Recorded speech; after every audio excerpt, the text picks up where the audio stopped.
interested in art, I always say I never put my crayons away. And I just love to paint. The question was asked in the other room about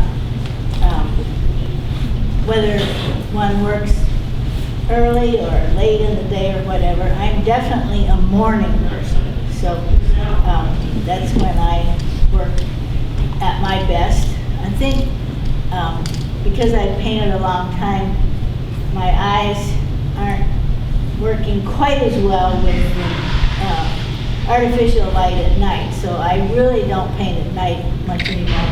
I sometimes go look at paintings to see what I think about what's happening, what I have done that day, or what I might do the next. My first degree is from Indiana University. My major was silversmithing and jewelry design.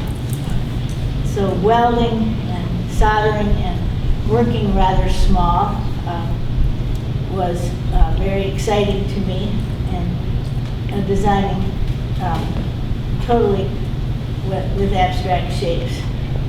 I'm very fascinated with work by Matisse, and I enjoy scissors and paper. I cut a lot. I decorate envelopes. When I mail out a payment for a bill, I don't decorate that envelope. When I write to friends and family and so on, I really don't like to send a plain envelope. I like to have either drawing or some kind of collage work on it. After Tom Betts and I moved here in 1959, I was teaching art in the public schools in Ascension Parish. In fact, I was the first art teacher hired in Ascension Parish. And then I was required to become certified in the state of Louisiana to teach. So I got a master's in education at LSU. Then I have more painting experience with postgraduate work at Brigham Young and what was then Southern Oregon State College, Ashland, Oregon. I chose painting and I chose water media in the early 60s. I think this is my 62nd year to teach. And so teaching sort of a part of me. I consider myself a painter who teaches, not a teacher who paints. When I realized that my name was on the list for the workshop this month, that was last fall when I felt some pressure, and for some reason I was fascinated with sunflowers. I've never been considered a flower painter. Most everybody knows some of my work for boats and goats and things of that sort, architecture. But I just, nature and flowers at my own home are, and wherever I am, are very important to me.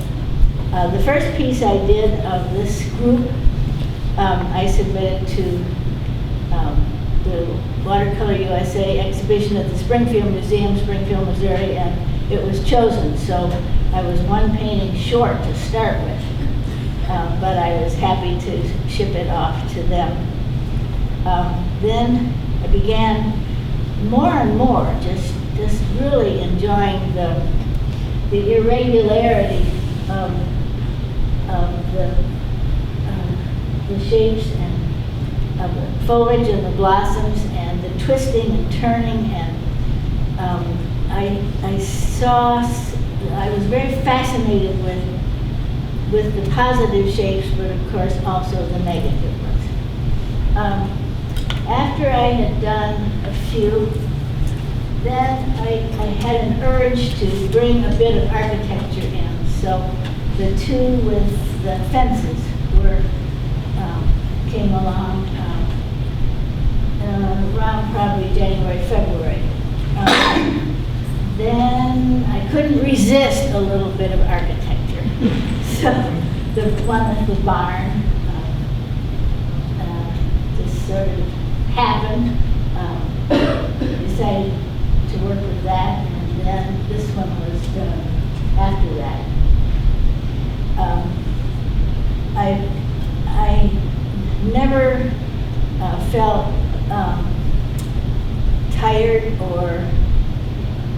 overwhelmed by it. It was all just such fun, so exciting, as painting is for me anyway. I thought just for a minute or two, I would talk about this one, because it's one that probably happened around March. And often with watercolor, I use Arches 140-pound paper most of the time.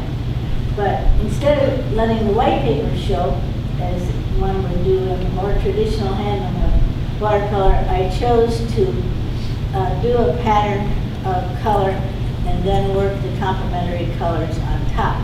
So although I know there are many, many, many different kinds of sunflowers, pink or the warm color wouldn't necessarily be the first thing we'd think about, but that happened because of the approach I took to the watercolor. Water media, watercolor is what I've done for the last 60 years, or more than that really. Then as I was working on these and kind of wondering if I'd have enough work when May 1st came around, I had a painting I was working on, the one back here by the door.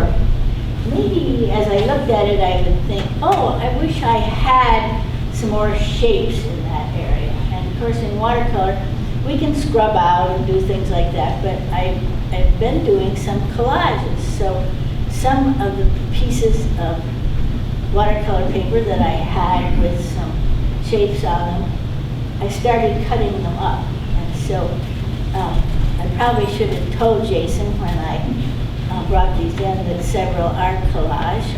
Some people probably noticed it and some didn't, but that's the only one in this room that has collage. So it was very comforting where I'd say to myself, oh, I really wish I had something here and I just looked through things that I'd already painted and started cutting up. And in the hallway, there's one of the big ones has collage on it, and I think 2 or 3 of the smaller ones do. I like working full sheets, which is the 30 by 22, and I like tall things. I think in jury competition, which I'm involved with a lot, I always think the vertical paintings have a bigger chance of becoming award winners because they're tall and they attract attention. Tall people get attention. When Tom and I went to restaurants with friends of ours, he was very tall. He played football for TCU and he was just a great big man. A restaurant hostess never told him they didn't have a table. Somehow his size meant that he commanded more attention. So I chose to work vertically with this vertical subject. So the height of the sunflowers, rather than looking down at them as we do some of the things in woods and pathways and between rocks, or we're out west, the cactus blooming, we look down, but I enjoyed the height of these and their grandeur by themselves. One of the small pieces in the hallway is one painting on top of another painting. I had 2 6x9 formats that were okay. I was enjoying them, but I was a little bit puzzled. And as time went on, I just picked up my scissors.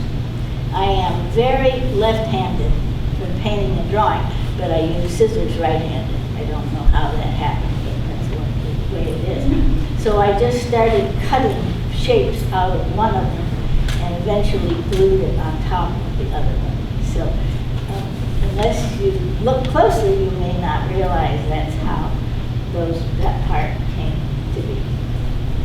I love painting.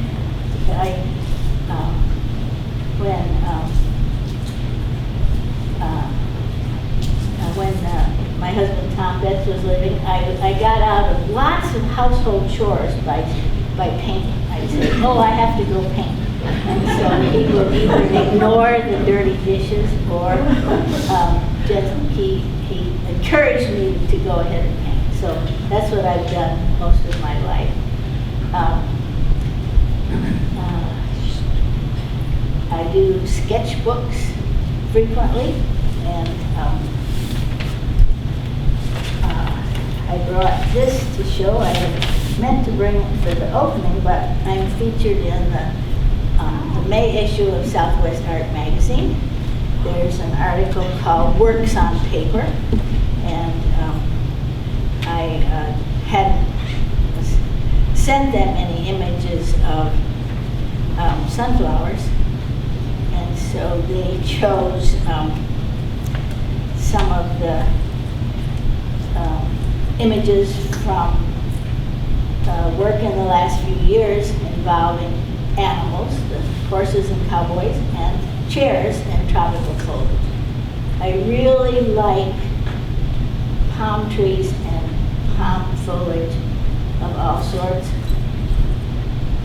I might be the only one at church today who was given 3 bags of sago palms to take home and plant, because they knew that I liked those, and I guess they were going to throw them away, but I really like watching things grow and change, and as paintings develop, I think it's very exciting. I like to work on several at a time, so I often do the drawing on one with pencil, and then I might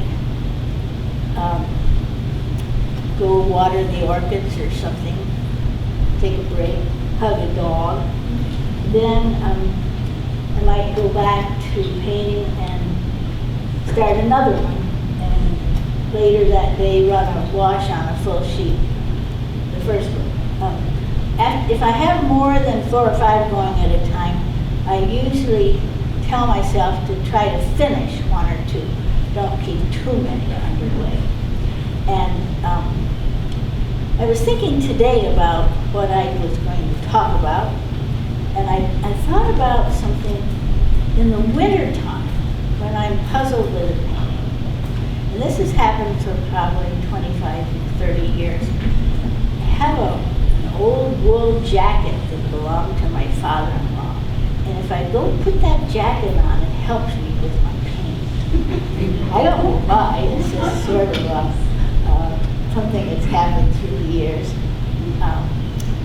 I enjoy my space. I work in an atmosphere of great disarray. We had visitors from Railsback Ranch, west of Dallas, a couple of weeks ago, and I pointed up to the upstairs area where I paint, and I said, that's where I paint, but see, I didn't let them go up there, because if I clean it up, then it's not the same, it's not relaxing, and I don't have scraps of paper and partly used tubes of paint and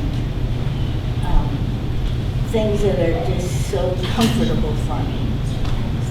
I don't mind if the watercolor tubes dry up. I just cut the end off and open them up and use the dry paint.